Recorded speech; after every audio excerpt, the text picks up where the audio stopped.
It's more than just steel and gears. It pulls you in and doesn't let go.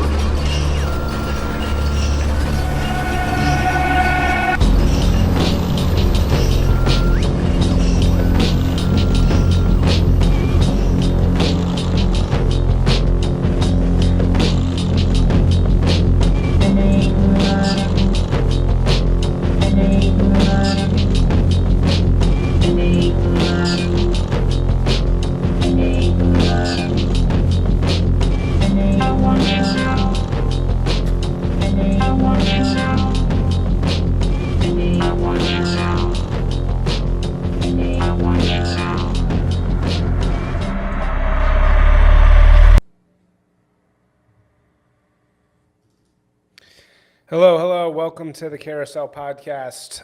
It is going to be just me today. I had a guest, but they couldn't make it, so it's just going to be me. It wasn't Bog Beef. The title of this is not Bog Beef because Bog Beef is with me, but because I want to talk about him and his work. So a lot of people ask me, how did my rightward shift begin from being a, lefty kid of theater parents. And I think a lot about when it actually began, but in light of all this USAID stuff, it sort of dawned on me that actually the first book I think that I ever read and the first experience that I ever had with regard to becoming sort of getting red-pilled. It was long before the internet, long before Reddit, long before pretty much anything. And it was a book called Confessions of an Economic Hitman by a guy named John Perkins. And I read this when I was living in Vietnam. I was living and working at a mergers and acquisitions law firm for a summer in Ho Chi Minh City, Vietnam. And somebody told me to read this book, Confessions of an Economic Hitman, because it was about the U.S. influence on the globe, and I was going to be working at an American firm, technically, in Vietnam. So it was just sort of, this is all about international law and international finance and all these things. And I read this book, and I remember at the time, really, it was the first time that I'd ever kind of seen the world in this new way, in this red-pilled manner, if you will. And this way of what we'd seen, it was peeking behind the curtain. It was peeking behind the curtain at the assumptions I'd had about the United States' place in the world, what we stood for, what all of the democracy exporting really meant. And by the way, this guy, John Perkins, who wrote this book, I think later on I think he's a lefty or definitely sort of centrist. He was not writing this from a based perspective whatsoever. It was published in 2004. And it is about the trajectory and the life of a consultant, a guy who works at one of these big consultants like Brown and Root. The one he works for is Chaz T. Main, but this is the same as McKinsey and all these places, except on the international scale. And I read it, and as I said, it kind of gets into USAID. It's a lot about USAID, which is, I barely even thought about USAID until it came up again in this most recent cycle with Trump gutting it and ending it. But I had this idea in my head that USAID was pure evil for a long time, and that came directly from this book. So I'll give you the description of this book, Confessions of an Economic Hitman. The book provides Perkins' account of his career with the engineering consulting firm Chaz T. Main in Boston. Perkins claims that the involvement of the National Security Agency, with whom he had interviewed for a prior job prior to joining Main, According to this author, this interview effectively constituted an independent screening that led to his subsequent hiring as an economic hitman by Einar Grave, vice president of the firm and alleged NSA liaison. Perkin claims that he was seduced and trained as an economic hitman by a Chas T. Main businesswoman named Claudine Martin, who used his NSA personality profile to manipulate and control him. According to Perkins, his job at the firm was to convince leaders that this is the important part. According to Perkins, his job at the firm was to convince leaders of underdeveloped countries to accept substantial development loans for large construction and engineering projects. Ensuring that these projects were contracted to U.S. companies, such loans provided political influence for the U.S. and access to natural resources for American companies, thus primarily helping local elites and wealthy families rather than the poor. So from what I remember of this book, basically USAID is this organization that, what's the quote? The quote is, if it's too dirty for the CIA, send it to the USAID. They would go in under the guise of charity, but in reality, what they were doing is offering loans to various local leaders and for local projects or just free money for various things. But in return for that patronage or free loans, the United States, and the United States particularly elite capital holders and interests, would require something in exchange.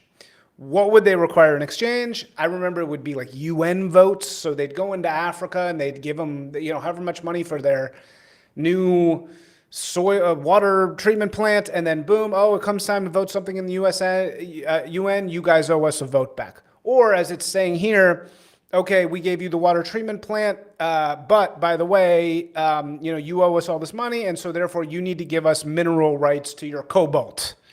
That kind of thing. And so he describes the USAID in here. This word economic hitman, it really never caught on. It's not a good word.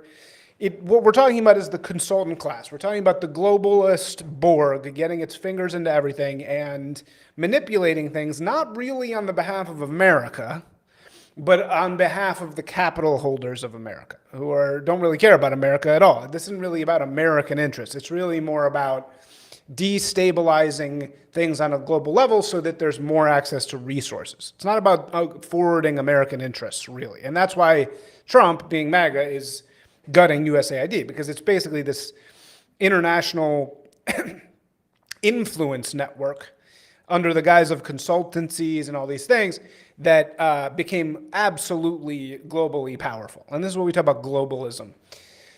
So another thing that mentions USAID from the book, specifically, here's a quote. Perkins describes the role of an economic hitman as follows. And again, don't worry about this word economic hitman. It's irrelevant. If anything, that sells short the whole thing. But economic hitmen are highly paid professionals who cheat countries around the globe out of trillions of dollars. They funnel money to the World Bank, the U.S. Agency for International Development, here we go, USAID, and other foreign aid organizations into the coffers of huge corporations and the pockets of a few wealthy families who control the planet's natural resources. So this guy was on globalism. This guy was on the whole Alex Jones grade globalism long before even maybe Alex Jones was. Maybe Jones was before this, but this is the tentacles of the Borg is being described here. Their tools included fraudulent financial reports, rigged elections, payoffs, extortion, sex, and murder. Again, if it's too dirty for the CIA, you give it to USAID. They play a game as old as empire, but one that has taken on new and terrifying dimensions during this time of globalization. So yeah, this is, again, looking back on my life, when the first red pill I really ever received, I think, was reading this book. And it just taught me that, all of this stuff about, democracy and giving foreign aid. Like, wait, why are we giving foreign aid? Why do we do that? Is it really because we're just like good people, or like, why are we actually doing it? And the reason is because we are, it's like a mafia. It's like you show up at the door and you say, hey, you want some protection? Or hey, it's more like a loan shark. Hey, yeah, I'll fix your money problems, country of Chad. in Africa, but hey, you're going to owe me a favor later on. And it's like, okay, you're going to say, okay, so we'll get into it. You're going to say, well, why is that so bad? We all love The Godfather. Of course, the United States has to shoulder its way around. We got to get some favors out there, and we got to control the world. We got to, make sure our interests are being seen. And that's true to some degree, right? That's true. Even though this is all a private game that really is helping corporations, it's not really helping American citizens. It's basically helping, the people who own the rights to the mines and that kind of thing. But okay, let's even say whatever. There is some good for the United States citizen from all this international globalist shenanigans. What happened is that, like all the Turbo America organizations, it got completely out of control. USAID stopped just, doing mineral rights things, and it started doing globo homo. So it started exporting atheism. I found Tablet Magazine published a cool thing on Instagram that listed some of the worst pieces of spending that USAID has done recently. One of them was $500,000 for efforts to expand atheism in Nepal. So people are going to say, why is USAID? I thought you were saying it's all about mineral rights. Why do they care about expanding atheism? They're going to say that the atheists are under attack from the evil Buddhists in Nepal. They're being killed by the Buddhists. And they need protection. They need the protection of the United States. So we need to fund the atheists of Nepal. And of course, that's the excuse that globalists always use. That there's some group, there's some minority group somewhere, the trans albinos of Zanzibar are being boiled alive. And that's the excuse that they use to enter into these relationships where they're funding the export of these utterly deracinated American values of complete insane trans and total atheism, anything that gives you roots to anything that can't be economically purchased, that can't be given anything that turns human beings into totally interchangeable gray cogs. That's what this Borg yearns for. So it loves atheism, it hates religion, it hates gender roles, it hates nationalism. Here's some other examples. It funded $45 million for diversity scholarships in Burma, $70,000 for a DEI musical in Ireland, $47,000 for a transgender opera in Colombia, $32,000 for a transgender comic books in Peru. So why is it funding these things? It's funding these things. It will say it's funding these things because, these people are under attack and America cares. We care about this, and this is why. Yet it always goes the same way. It always marches left. It always goes towards what? Total deracination, total destabilization, and the transference of nations and human beings into things that can be very easily bought by, as we know from Confessions of the Economic Hitman, the people who actually have interest in USAID, which are large globalist capital holders. They're not Americans. They are in America, and they use America as an economic zone for protection, and they use things like USAID in their favor. But as John Perkins wrote about, at the end of the day, it's really all around huge corporations, and that's who's actually behind all of this, and that's also who's behind atheism in Nepal, because atheism in Nepal makes it so that Buddhists can't control their people, and Starbucks can't. That's ultimately the reason why these things happen. So this is kind of the context of the USAID discussion that we're experiencing now. And what I want to just say is this all goes back to an idea from an anonymous poster who really deserves more credit, so much more credit than he is given. Because this one idea, I would say that he has had pinned on his Twitter for a very long time. This one single idea about patronage is maybe, if we're looking at the new administration, we're watching how things are actually happening on the right and the left, is maybe more important than anything Curtis Yarvin ever said. I mean, I think Yarvin has a much more the whole map and the territory mapped out. And of course, Yarvin has been overwhelmingly vindicated in his beliefs about forming a counter elite and about the Republican Party being effectively controlled by opposition. And, you know, Kavef Anand on his podcast recently, which I think is called The Frame, had a great point, which was basically this is total vindication for Yarvin, because Yarvin's point has always, the first time Trump came into office, he was like, well, I'm going to work with the Republican Party. The Republican Party has good people in it. I'm going to recruit them, and they're going to help me reform the system and, you know, end all this USAID globalist bullshit, which we never even heard about this before. But then he realized, oh, the Republicans are working against me. The Republicans hate me. They exist to promote the Borg. They exist to promote the globalist regime, not the American one. And so as soon as he comes in and starts calling them out, I think the other guy on that show, Woke Capital, said Trump became both the emperor and the guy shouting emperors got no clothes. Like Trump just made everybody suddenly they were naked because he was calling them out for the things that they had been doing for a very long time. And the Republicans in particular were the image of dissent, the image of critique, but they weren't actually ever meaning it. They were just allowing the left to march forever leftward. And that was Yarvin. So Yarvin deserves absolute total credit for that. He was completely vindicated. But there's another guy who, when it comes to the mechanism of all of this, I don't think anybody got it quite as well as Mr. Bog Beef of the Good Old Boys podcast. And Bog Beef is one of my absolute favorite people in this entire scene. Just a great guy. And he's a Southern dude.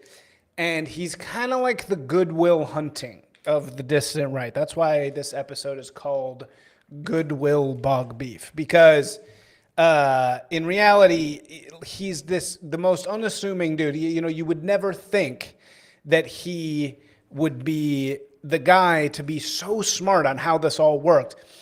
Because he's just this Southern guy. He's a Southern gamer, and he kind of talks like a big, he's just completely unassuming. He's like a total Americaner, not like working class seeming guy. He talks about cars a lot.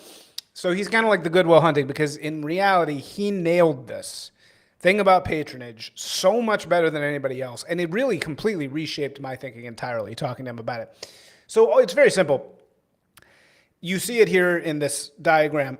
What he's, patron protection money access goes to client, goes to loyalty, thanks, allegiance. All he's trying to say is our political opposition, the people who destroyed America or tried to destroy America, they are being paid to do so. That this is not just a bunch of activists. The lefties are not just a bunch of activists that one day showed up and decided to start shilling for trans rights. This is a very calculated network of payment that goes from, this is the friend-enemy distinction, goes from the friends of the regime to more friends of the regime. So it's a complex. It's a complex of public and private money that all gets filtered from weird NGOs, big donors, like creepy lawfare organizations, and it all filters endlessly in this loop from the government who funds these organizations, donors who donate to them, and then the actual foot soldiers who are the people on the ground who are making art, they're doing activism, that all somehow manages to forward this same idea, which is get your dick chopped off, white men are evil, marry your brother, and what is it? It's the same stuff we just talked about that is destabilizing on an international scale. So these patronage networks got weaponized against the American people, and people started being paid to destroy their own people. Just how USAID is destroying, the fabric of Nepal by promoting atheism, the patronage networks it spilled over into America, where these kind of march through the institutions, organizations set up by the left became hyper organized on steroids, and they just started destroying the United States, and they swept through all the schools. It swept through Hollywood. It swept through literature. It swept through everything that you see around. Became this hollowed out shell that was basically designed to forward the same agenda. And what is the same agenda? It is abandon everything that ties you to your family, to your nation, to your religion, to your race. Abandon anything that is rooted in anything that can't be changed with money. And so even your gender, they want even your gender to be something you pay for. You're supposed to pay $15,000 a month to a pharma agency to be your gender, because that's total control. It is absolute global control of human beings at the mercy of a techno-feudalist globalist elite. And look, am I saying that there's actually one guy marionetting everybody intentionally above it? Larry Fink, the head of BlackRock, probably the closest to somebody like this. Is Larry Fink actually thinking all this out? No, of course not. This is a system. We're talking about a system, and any system is chaotic, and chaos wants people to be enslaved. And it wants people to be enslaved by people who are greedy. They're just not thinking about it. They don't have values. And that's what we're talking about. We're not talking about a secret, shadowy, single person or group that is controlling all this. We're just talking about the potential of a single global society, and that single global society, which, by the way, is going to happen, but it can be either horribly exploitative and the most powerful thing you've ever even imagined, or it can be, used for good. But we better, work to use it for good. So we have to understand how these patronage relationships work. I think my favorite patronage example ever, which I've used a billion times, but here's another one. This is the clearest one. Is I've been going to the grocery store, the Whole Foods, for 6 years or a decade longer, and I've been buying this sherry vinegar because I like to make a vinaigrette with this sherry vinegar, and I've been buying the same sherry vinegar for decades or a decade, and it's got this cursive writing on it. It's the cheapest one at Whole Foods, and I've been buying it forever. And one day I look down at it, and I just randomly see that it is created by Stonewall Kitchen. And I'm like, well, what is Stonewall? That sounds familiar. Isn't that a gay rights thing? And I go look into it, and sure enough, Stonewall Kitchen is basically an extension of two guys who are major gay rights activists. So all the money that I have been spending, put very simply, on sherry vinegar is going back into the patronage network of gay rights. And that same network is probably funded to the tune of billions of dollars by things like USAID, by this network of NGOs. So I am funding the destruction of my own, of gender, which is a pretty important stabilizer for any nation, I would say, or any people ever. This isn't to say I'm like super anti-gay marriage, whatever. I don't really care. I'm just saying I didn't know that I was contributing to these causes that are destabilizing forces, in my opinion. Okay, so this is why we love bug beef. Now, this brings us kind of to today, which is this USAID. USAID gets crushed by Trump. It's really kind of unbelievable how amazing this has been on pretty much every front. And this killing USAID, who thought of this? Nobody even thought about this until this wasn't even on the table. And then suddenly these guys, because they really are doing God's will, realize we got to get rid of this horrible, evil thing. It's, it's just destroying not only our own country, it's destroying other countries. Like, wait, what is this? And people are going to say, oh, well, but isn't it good that, Nepal is being destabilized? Isn't it good that, we're destabilizing them because it's good for us? It's like, nah, okay, yeah, this is if you don't believe in good and evil, sure. But ultimately, what do you hear everybody say? You heard the Saudi Arabians are saying, woke, go too far in America. This was embarrassing. We were putting men dressed up as women in military positions. This was completely warped and evil on the most deep scale. And so the fact that this is ending and the fact that finally somebody got a hold of this is great. So Bog, we've tweeted this hilarious picture of remember the guy who used to wear the suit with all the question marks on it, who was in the infomercials late at night, and he used to say, Matthew Lesko, he would say, free money, the government grants you free money, this is how you get it. And he has a tweet, Bug Beef, that says, remember when we all thought this guy was lying because he ran his infomercials on late night TV, and it's the free money guy, like get free grants from the government. Obviously talking about USAID's tendency to just give free money out to all these various kind of think tanks, to art projects, to things that just carry forward always and again this same message, which we've already identified 70 billion times. So that brings us to this week. And so what's happening this week? This week now, basically this person who set up this thing called datarepublican.com. And datarepublican.com has a horrifying, disgusting AI slop logo. But beyond that, it is ostensibly a website that finds which NGOs have received the toxic taint of the USAID money. And let me just try and explain why people care about this. Of course, some lefty activists, the Stonewall Kitchen people, if they get USAID money, it's not going to be confusing to anybody. Everybody's going to be like, all right, yeah, well, no shit. This is who has been benefiting from this patronage stuff for a long time. This is exactly who, it's no surprise, right? The thing that people are now doing is they're using this government NGO searching site. Again, it's datarepublican.com.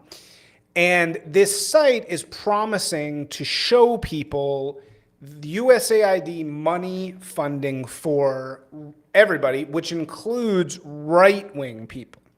And right-wing people in particular who have been accused previously of being shills or controlled opposition.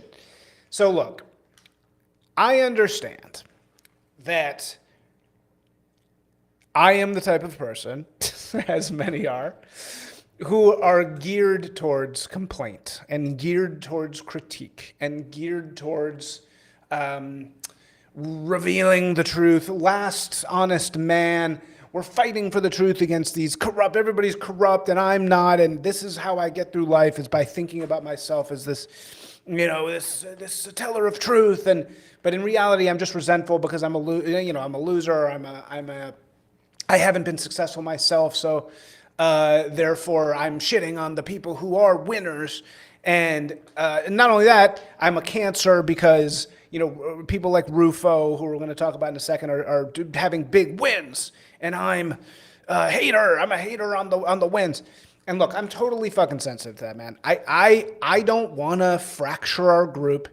I know that a certain amount of group, friend enemy, we got to take care of our friends. We got to get rid of our enemies.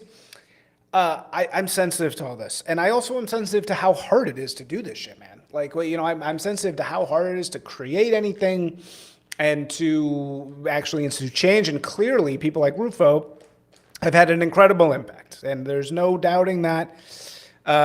in any way. And I'm not trying to destroy people. I'm not trying to fall for the trick of becoming a wedge.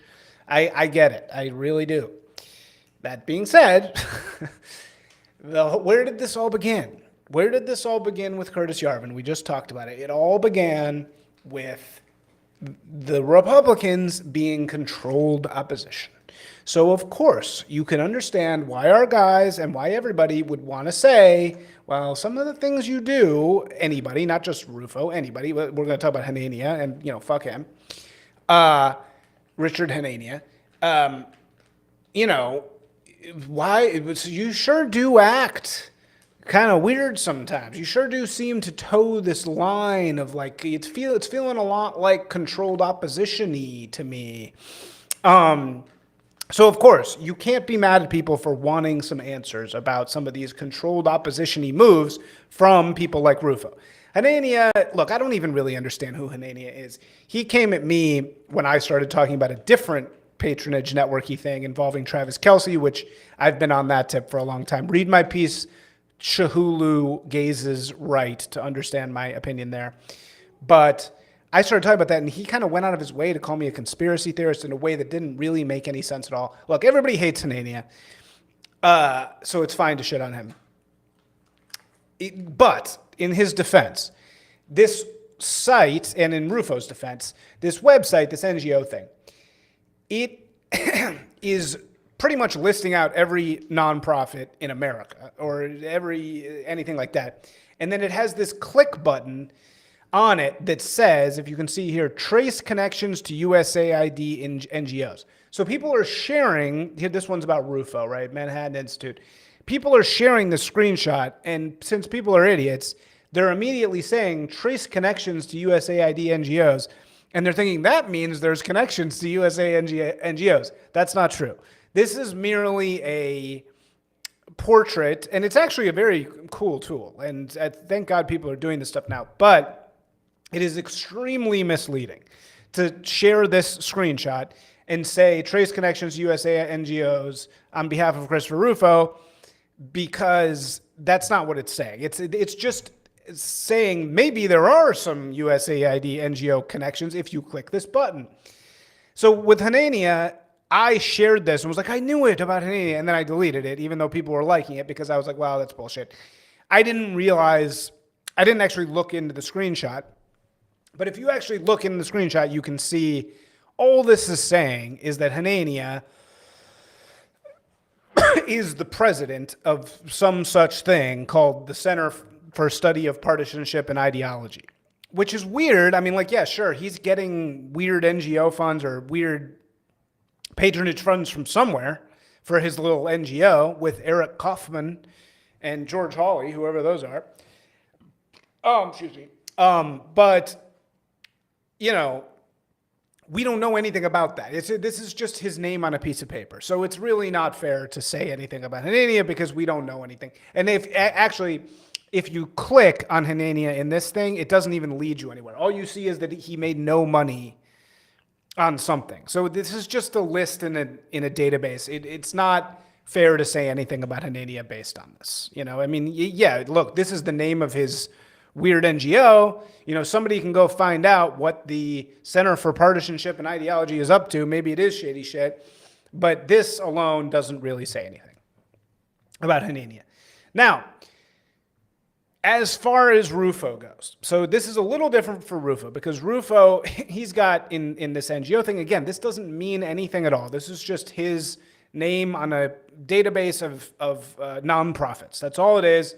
You get to see how much he's making from his nonprofit. Not bad, 280. Definitely jealous of that. He's probably making a lot more than that. So Rufo not doing too bad. This is a good racket if you can get into it. But this alone, his name on this page, it just shows two of his organizations, Manhattan Institute and American Studio. It doesn't say anything about him. It doesn't mean anything. It's just that he has this. And then so what you need to do is you got to click on trace the things to USAID, and it brings you to this chart. Now, this chart is really, really, these are great because it does show you stuff that you didn't know before about how these things are funded. And look, if somebody is AstroTurf, this is evidence towards that. If they're really controlled opposition, this is evidence towards that, maybe. Now, I can't see anything in here about USAID at all. So I have no idea if any of this money comes from USAID. It doesn't really seem like it does, but it does give you a portrait of where the money for Manhattan Institute is coming from.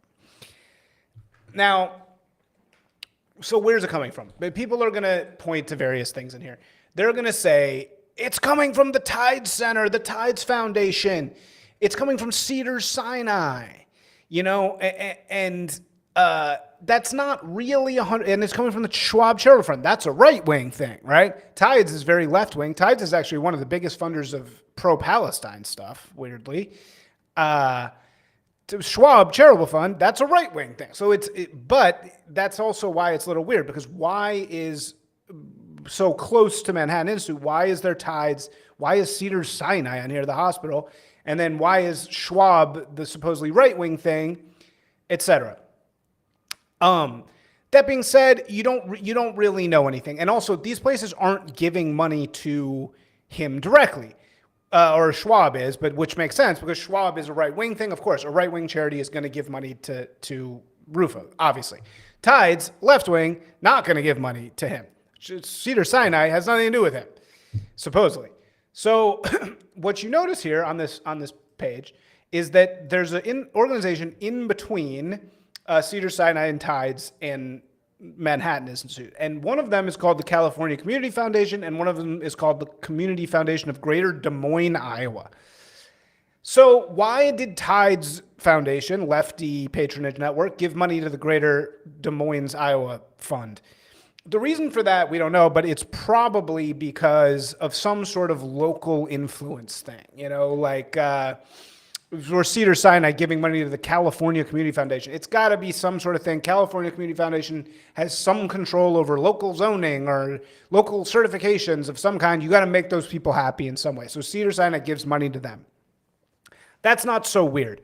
The only question we don't understand at all is why the Community Foundation of Greater Des Moines would give any money to the Manhattan Institute.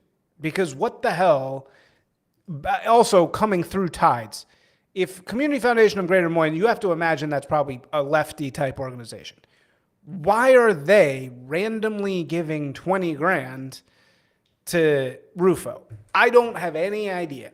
I have no evidence in any way of why, but there is the question of why. Why? Where did that foundation come from? Why? Same thing with California Community Foundation. California has nothing to do with the Manhattan Institute. Why are they giving money to Rufo? I don't know. I have no idea, but somebody should find out why that is.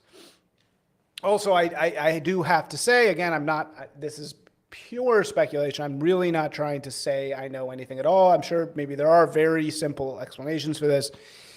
I did, when I worked at the district attorney's office in Manhattan, we did do a lot of financial tracking in this way. We made a lot of maps that actually looked exactly like this, funnily enough, of networks of certain people, certain groups that were committing mass tax fraud. And when you're committing mass tax fraud, again, I really am not saying that anybody's committing tax fraud here. And in any case, that wouldn't even make sense here. So this is definitely not a tax fraud thing. But when you are doing something shady, a lot of times you have these weird, inexplicable series of foundation paying foundation, paying foundation, paying foundation. And that's how money is sort of laundered around from somebody over here who wants to give somebody money over here, but they don't necessarily want it to be trackable. NGOs are the way that that's done. Is that what's happening here? I don't know, probably not. It's definitely not a tax fraud thing, but there is questions of why these two ostensibly lefty local organizations are giving money to Rufo. I have no idea why, but again, this is all just kind of, and USAID, I don't see any evidence that Rufo is getting anything from USAID at all. So that's, I think, completely inaccurate, and it's a function of the, user design of this website, which is being completely understood. And it's completely not fair to say, oh, look, it says USAID and Christopher Rufo's name on a page Therefore, they must be connected. Like, no, that's complete bullshit, and it's not fair to say that. So, that as I just explained, the only really thing that is even worth discussing is some of these lower level payments that occur in this thing, which of course are always worth looking into. Now, to finish up this this episode, there was a when it comes to culture, I don't really care personally very much about the Christopher Rufo side of things. I'm not super interested in the political maneuvers. That doesn't really get to me very much. It doesn't. I'm a culture guy, right? I am somebody who believes in the beauty of culture. I believe in the transcendence of culture, and I think that is honestly the thing that the woke movement harmed the most. It destroyed movies, it destroyed music, it destroyed books, and that to me are the things that, at least insofar as human creation, make life worth living. And I think America did it better than anybody else. And so the fact that these fucking communists and these people just came in and used these patronage networks to destroy American film is really terrible. And I also see it's a lot about HRification. It's a lot about middlemen. It's about creating this environment around the creation of art that is ultra controlled. You know, that's the subversive move when it comes to art. It's not about sewing gay stuff. You certainly didn't need to do that in Hollywood. It's kind of the opposite. It's about making sure you have to have a intimacy coordinator on every set, and we need to make sure 7.5 minutes on screen of this black person, otherwise your movie's shut down. You know, that's the really evil shit, man, and as far as culture goes. So what does this actually look like? To return to the Kelseys, it recently just came out that CAA, so here we're going to talk about another power network. CAA, Creative Artists, William Morris, WME, Endeavor, UTA, and it used to be ICM. I think ICM's like gone, but these are the agencies of Los Angeles, of entertainment. And they are like the Goldman Sachs, Citibank, Deutsche Bank, in some ways BlackRock, although that's a little bit different. Maybe BlackRock would be the managers, or you could do a whole analogy thing if you really wanted. But when it comes to propaganda, Edelman, that's the PR side, publicity. When it comes to propaganda and content, which is sadly what entertainment, entertainment, I've always hated the word entertainment because it's actually art, and it's like the entertainment sucks. But, content, entertainment, any of these words that are used to describe what the horrible usage of art as a distracting, propagandisting force, all of that is controlled fundamentally by the agencies in Los Angeles. They call the headquarters of CAA the Death Star for a reason. And you should see it. It's the most corporate thing in the entire world. These are the agencies. And the agencies have sort of muscled their way in. They're the vast middlemen, and they control so much of what you are seeing, even in the creator economy, even with, again, this is something that should be looked into. This guy, okay, here's why. CAA, this guy, John Lovett, he's like one of the main guys at CAA. They just signed Joe Biden. This guy, John Lovett, is like the chairman of CAA.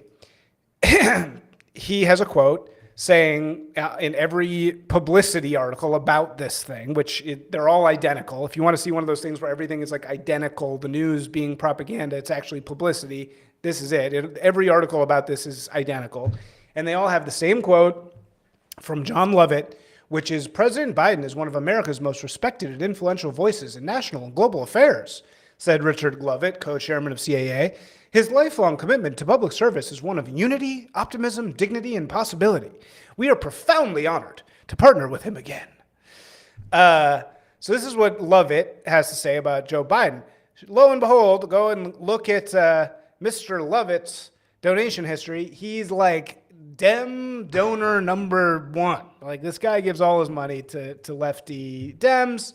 I can't figure out how to zoom in on this, but go to Disgraced Propagandist. You can see this. And, he's clearly a partisan, right? And then what do we learn about the chairman of CAA? He also happens to be the agent that just recently cinched, this is, I guess, what they call getting a client, NFL superstar Travis Kelce. So you're telling me number one Dem donor happens to be head of the biggest propaganda organization around, signs Travis Kelce and Joe Biden in the same year, and we're supposed to believe that Travis Kelce is not going to be a Dem shill, despite being the face of Pfizer, despite shilling for Dem shit all the time. It's very obvious that they're being manufactured, they're being astroturfed, right? And that's why Travis Kelce, it's total bullshit. And this is why we see, as I've tweeted about before, suddenly Travis Kelce's brother's wife has the number one podcast in America. Oh yeah, that's legit. No, it's not legit. You could tell because Travis Kelce, and again, read my article, Chihulu Gaze is right about this. Kelce became, before Taylor Swift, Travis Kelce, tight end, became the face of Pfizer and like 5 other big brands overnight at the same time. That just doesn't happen. That doesn't happen that way. It was very clear that people inside this whole Borg, they wanted a flyover guy, they wanted a white guy, they wanted an athlete. They know, and now they really know, that they have to get back to the average white people, the average white guy, the young white people, the, centrists. They know they lost them. And so they're doing a lot of astroturf in the podcast sphere on Substack. You see Yuri Bezmenov does the best work ever on understanding these lefty patronage networks on Substack. You see numbers that make no sense. One person shows up, suddenly they have $100,000 in paid subscriptions. It's like, it's very obviously astroturf. This is what they do. This is what publicity is. Look up what Edelman is. Edelman, the entire point of their existence, they probably bill $5 billion a year. All they do is publicity, and that's manufactured popularity. That's what publicity means. And according to, if you read Propaganda by Bernays, which is actually really good, or not really good, it's very open. It's actually not good, but it's very open about these things. If you read that, he estimates in his time in the New York Times, this is in the 30s, 50% of the stories on the front page of the New York Times were actual publicity. Again, publicity is paid popularity. It's by publicists. This is why publicists rule the world. He said about 50% are publicity stories. Now, today, I would estimate 85%. And they all come from a paid publicist who is paid. That story you're reading is not there because some amazing, enterprising reporter, went and found it out. There's like 3 of those guys left. I had Pogue on my podcast. Pogue is like one of the only actual journalists left in the world, or at least in America. This whole idea that the reporters, I was one of these people. I used to get 50 press releases a day from publicists. I got wined and dined. I had girl publicists like come on to me, and not because they wanted me, but because they wanted me to write a story on them in New York, in LA Weekly. And I was the shittiest little reporter ever. Imagine the people at the top of this game. So almost every news story you are seeing is there because a publicist put it there. This isn't a conspiracy. This is just the truth. This is why the entire publicity industry, why it works. So in any case, that's what's happening with Travis Kelce. It's very obvious. And this is why, just drawing this all together, this is why the conversation of who is USAID funding, what are these patronage networks, what is AstroTurf, this is why it's important, because you need to understand who is being controlled and who is not. And the fact is, most people are being controlled.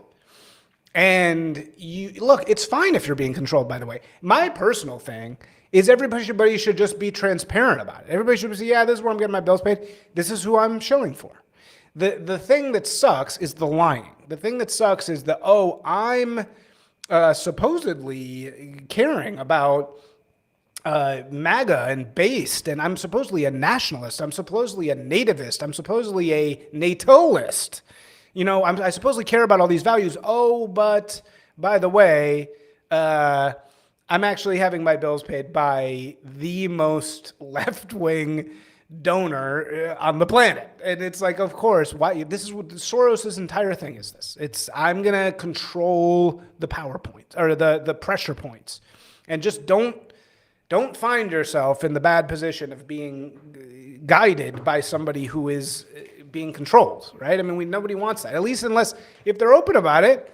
Great. Then it's like, okay, well, yeah, sure. I'll take what you're saying with a grain of salt. I'll listen to your arguments, and I know who you are. This is probably more what Rufo is, if I had to guess. I don't think Rufo is like consciously a double agent. I think that, he's doing the best he can to make money and to also get his points across, and he's playing the game, right? But people like us, the complainers, the rebels, we're always going to say, well, wait a second. Are you what you say you are? We're the check that makes sure they don't go too far into being full of shit, into being what the Republicans became. And lest we forget, all of MAGA comes from the failure of the Republican Party, not the Democratic one. So all we're doing is making sure these people don't become the new outer party, and we have every right to do that. So let's finish with a great example of how fake publicity and how AstroTurf ultimately works. So here's this woman. I can't remember her name. This thing just went viral. It's a comedian. This woman, it's something Cuomo. She's a comedian, somebody Cuomo. She has like 1 million followers on Instagram. A friend of mine did like an analysis, like you can run them through and see how many fake followers she has. She has about 50% fake followers, which is a lot. Very low engagement rate. This comedian who just went viral for what I'm about to show you. But she is a creation. She's a product. She's very beautiful. She has tattoos, but she's a terrible comedian. And this is why it's so horrible to AstroTurf art, because you are destroying the most beautiful thing that human beings can create by faking the popularity of the audience. And I'm going to play this clip of this woman. She's trying to do crowd work, which is where a comedian makes fun of the people in the crowd. But she's such a bad comedian that she can't do crowd work. So she panics and like loses her shit at this guy, which is like pure like Captain Marvel vibes. And it just goes to show that her entire audience, the 1 million followers on Instagram, the people in the crowd, it's all an illusion. It's all fake. They're not there because she's a good comedian. They're there because either they're following the crowd, they are in some way being induced to believe that, oh, well, other people think she's good, so she's good. Or they're paid, they're somehow involved in the patronage network themselves. And you have these fake creations, which is just horrifying. And people will go around the world and they're not sure, well, am I insane? Am I crazy? Is this not terrible? And no, you're not crazy. It's that you are the victim of publicity. So anyway, listen to this incredible video of this girl losing her shit. This is just like, as somebody who's been involved in theater my entire life, this is just so unbelievable because it's somebody basically violating the deepest code of comedy and performance in general, which is you do not lose your shit at the audience. Like the whole point of crowd work is to show that you're funnier than them. Whereas she just fails. And again, the problem isn't her. Look, she's hot. It doesn't really matter. As somebody told me, she could have just very simply said in this circumstance, she could have just very easily said, oh, sorry, I won't fuck you. And it would have been done. It would have been completely fine. But she loses it. And it's like, look, everybody screws up in some way. I'm sure this woman's a terrible comedian, though. What's the gross part about this video is not her, it's the crowd. Because if this was anybody, if this was a man, if this was any other type of comic who actually had a real following, they wouldn't be cheering for her. They would know, okay, look, we're all in this. A comedian doesn't lose their shit at a heckler this way And then we cheer for them. We would boo them. You boo them if they're bad at their craft, right? This is her being bad at her craft. So she gets booed. She should get booed, but instead she gets cheered. So just listen to this. It's unbearable. I can barely listen to it, but just listen to it. Oh, wait, crap. Sorry. Hold on. I always do this wrong. I have to share the tab. Okay, sound on. Here we go. Sorry. Okay, let's do that again. Why are you making it sound like we're a couple? Oh my god, don't you scare. It's not my material. What?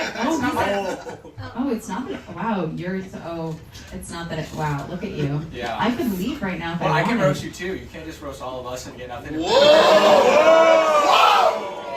Is that not allowed? I see. So you were afraid because you felt like I was saying you're gay. I can take the mic if you want.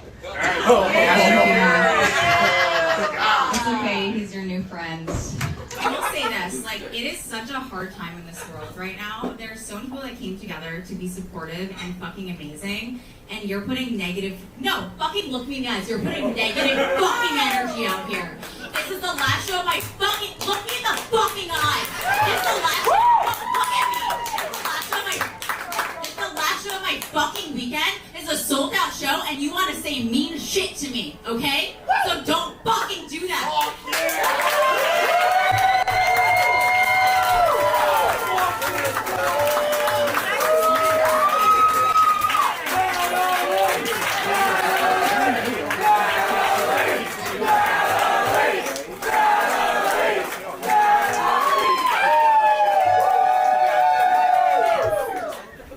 Natalie. They're supporting her. They're supporting her because we live in fake world. Even though she just yelled, she started doing crowd work on this guy. He yelled back, and then she confronts him for being mean. This is a comedian who is confronting somebody for being mean. It's a total betrayal of everything comedy is about on the chorus level. It's honestly just a betrayal of art. And look, you can't be that mad at her. She wants to be famous, whatever. She sucks at art. She sucks at her art. You can't even really be that mad at her. People freak out. They make mistakes, whatever. It's not, she doesn't, just for this one fuck up, she doesn't deserve to completely be done.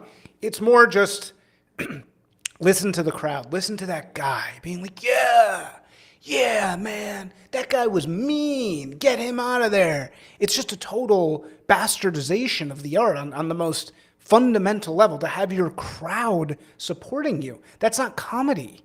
This is content. It's astroturf. It's fake. It's evil. It's evil. She's not evil, but just the whole fake publicity affair of it is evil because it's undermining, it's subverting the beauty of art, which is one of the few things that make life on Earth worth living, at least in my opinion. And then she goes on later in this video she takes the guy's phone. She kicks the guy out who's yelling at her, and then she takes his phone, his friend's phone, and then she texts back on the phone. It's supposed to be this big meta thing, but it's really just so deeply depressing and ugly. It's just ugly. It's ugly, and this is what the Borg, this is what USAID wants for the world. It wants mass ugliness because beauty is something that you need to pay it for, or you need to somehow satisfy your desires via not your family, not your health, but by becoming a gray cog that needs to pay for its identity from the Borg. Okay, that is it. That is it for my solo show here. Tell me what you guys think of this. People sometimes like these things. They don't. Sometimes they don't. Whatever. And subscribe. I turned on the paywall on some of my old episodes and writings and whatever. So please pay me. I want to get the orange check. I'm 10 subscribers away from the orange check. So please give me money. Maybe I'll reduce the cost or something. Please subscribe. And then also, Yeah, I think that's pretty much it. Oh, yeah, one other thing. The blog.carousel got taken down because the horrible, evil people who run the .blog registrar, who's this guy who is horrible. I wish I could remember his name, but he's like a big tech guy. He's like a builder. And he runs the .blog thing, and they jacked up the price 1 year. It was $300. They jacked it up to $3,000. So there's no way I'm using blog.carousel. So it's just thecarousel.substack.com. Yeah, and figure out. I wish I remember that guy's name, but anyway, yeah. Follow Disgrace Propagandist on Twitter. Oh yeah, also YouTube. I'm like also 10 subscribers, not paid, just 10 subscribers away from getting the 1,000, which is like a new status, which means I can monetize. So also please subscribe on YouTube. It's like the Carousel. I'm Disgrace Propagandist on YouTube. It's the Carousel on YouTube. Okay, goodbye.